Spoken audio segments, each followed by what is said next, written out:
My last video was how I deleted 23 accounts in 60 days. And I took you step by step, and you got a chance to see all the success that occurred within that 60-day time frame. Accounts being deleted, inquiries being deleted, charge-offs, collections. But let me be honest, one account didn't get deleted. That's the account I'm going to talk about today, and it's Capital One. Capital One is extremely unique. They are an original creditor that rarely sells their debt to third-party debt collectors, and they have a direct connection with each credit bureau that they communicate with when you send a dispute letter, Oscar. So as soon as you mail your dispute letter, they will verify it typically within those 2 weeks.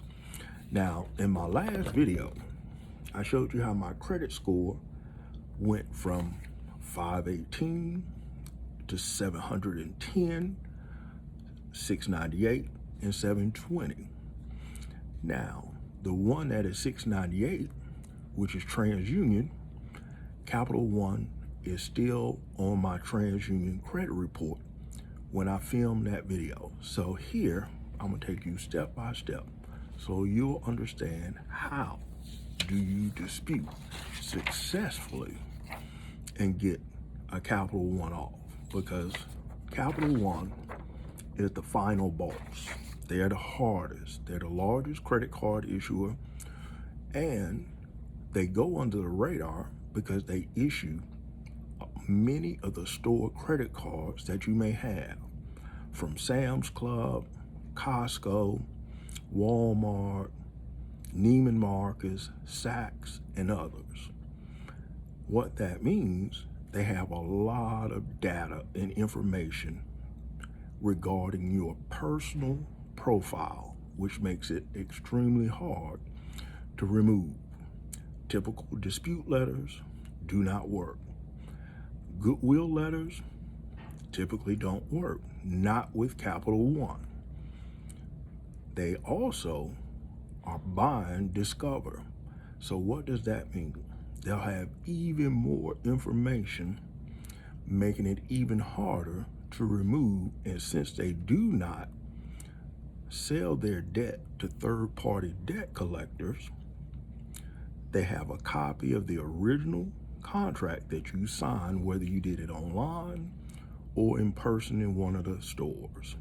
So when you dispute, you have to be extremely careful on how aggressive you are in the first round. So let's go through it. Now, this step that we're going to go through is out of my book, Chapter 1, Out of $10 Credit Repair. Let's first discuss how do they verify. I told you they use Oscar.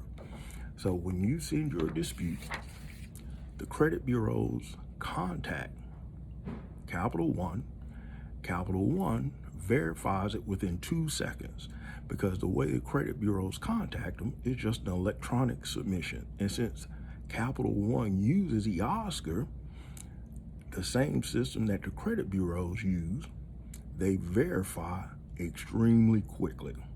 So the first round of disputes, you are normally going to get from each credit bureau, this account was verified. So this is why it's uniquely situated as Capital One is, how we're going to go through it. Now, in the beginning, I told you Capital One does store credit cards, and they're the largest credit card issuer.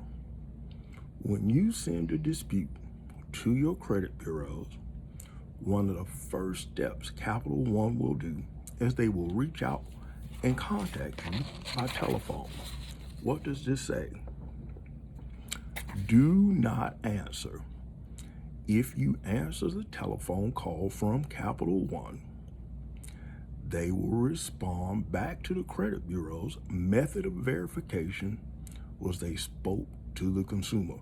Whether you say it's not you, however you answer the phone, because that number is valid. So the number that they have for you, if you answer that telephone, they'll report back to the credit bureaus. They spoke to you, you validated the debt, and they're going to work with you. What does that mean? It's going to be harder to remove. So in the first round, when you attack Capital One, many people on social media will tell you to use 15 USC 1681 in your first round of disputes, and you submit it to the credit bureaus. Do not do that in any fashion, because in the first round, you're not going to use any USC codes. You're going to assume that Capital One has a copy of your contract, that you may currently have a Capital One issued credit card. It might be a store credit card. It can be an auto, like they also do Firestone and a few others. So it could be anything.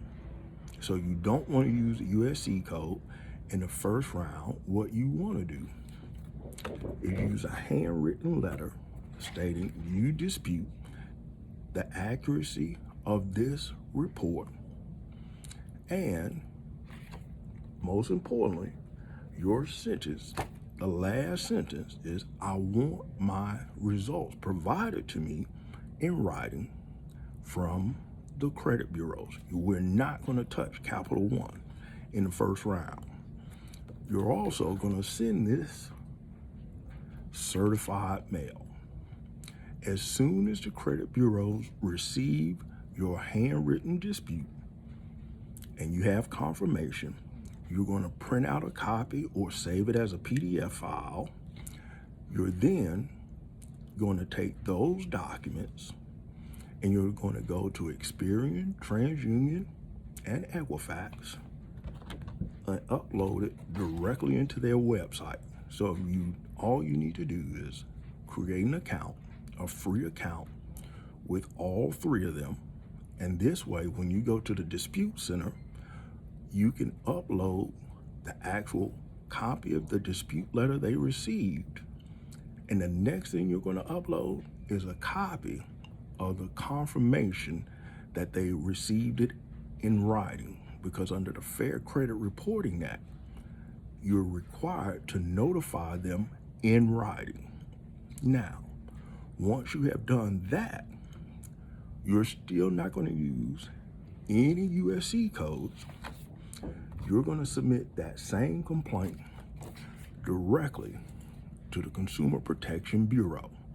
A copy of the letter, a copy of the confirmation that it was received, also the confirmation email that you have uploaded it directly to them, to each credit bureau. Now, here's a very vital step. When you submit your consumer complaint, right as you finish, it'll ask, do you want to submit this complaint to other entities? Do not submit it to any other credit bureaus, that one complaint. You're going to submit individual complaints directly against each credit bureau. So once you identify that credit bureau, you've uploaded your files, you're going to submit that directly against that one bureau. The reason being, if you submit all the documentation from all three credit bureaus on one consumer report or consumer complaint, you've actually validated the actual account, because now the other credit bureaus see the dispute letter you sent to the other ones and that they're all reporting it. So the account, in their minds and in electronically, you verified it. So you want to submit it individually. This also has a cascading effect. At the beginning of this video, I told you only one credit bureau still reflects the Capital One charge-off that I have. That was TransUnion. Equifax and Experian have removed it. So that is very critical. Now, when you submit your CFPB complaint and you're waiting for the 30 days because you submitted it, once the letter was received by the credit bureau, you uploaded it directly to each credit bureau, you submitted a CFPB complaint, now you're waiting. Well, within 30 days, on the 30th day, typically you're going to get a letter back from each credit bureau that says account verified.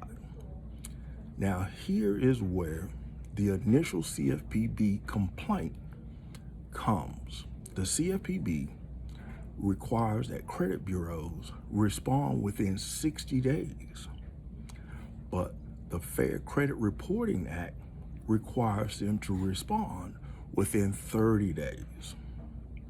So now you are going to check on the 35th day your consumer complaint, and this is what you're looking for. Typically, when you go in, they will state they are researching the consumer's complaint. The credit bureau will tell the CFPB they're still working on your file. What did I just say? That's the 35th day. Now, you are able to use USC codes and file another CFPB complaint against the credit bureaus because they violated your consumer rights by not responding within the time frame. And you've documented it. You have the certified confirmation receipt of their letter, and you uploaded it directly to the credit bureaus. So they should have actually closed the complaint at the CFPB. Typically, they do not. So now, this is where it comes in. You have to hit Capital One several different ways. Now, since you sent a handwritten letter, they gave you a response, but they didn't respond in the consumer portal. You're going to now submit another CFPB complaint using the correct USC codes. What are you going to do? Now, this is when you use 15 USC 1681S parentheses 2. You're going to put in your consumer complaint. They failed to report and investigate according to your own CFPB records, and that's when you put the previous consumer complaint report ID, and then you use 15 USC 1681 parentheses 2. Because now, once the document is received, which they got, they were supposed to block and respond within those 30 days. They did not.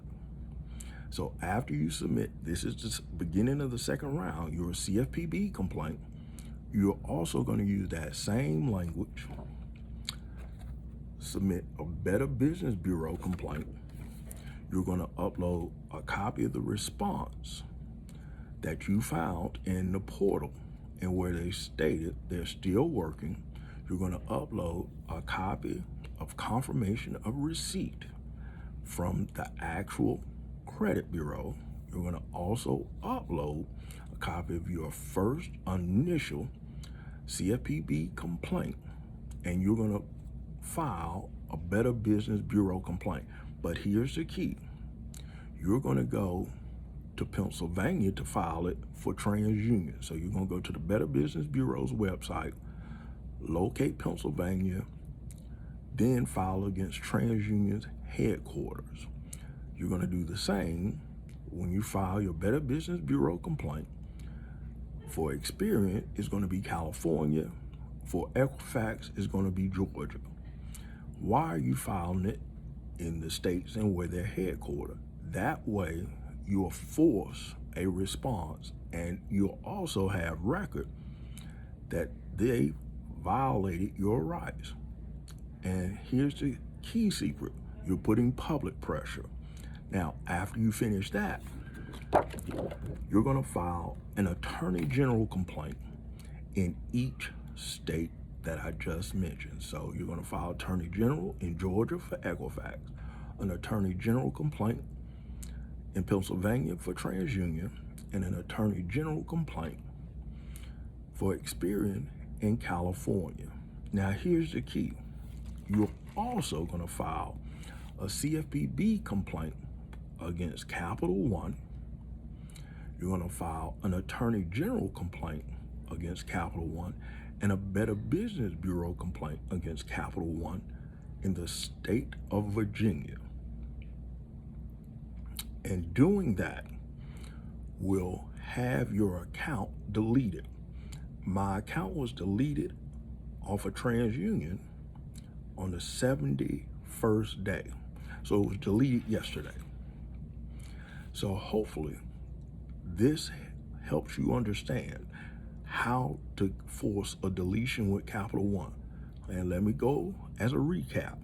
Do not answer the telephone. There's nothing you can say to them.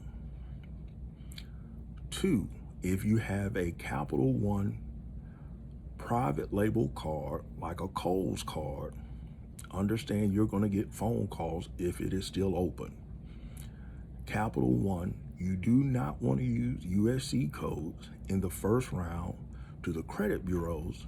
The reason being, Capital One keeps immaculate records.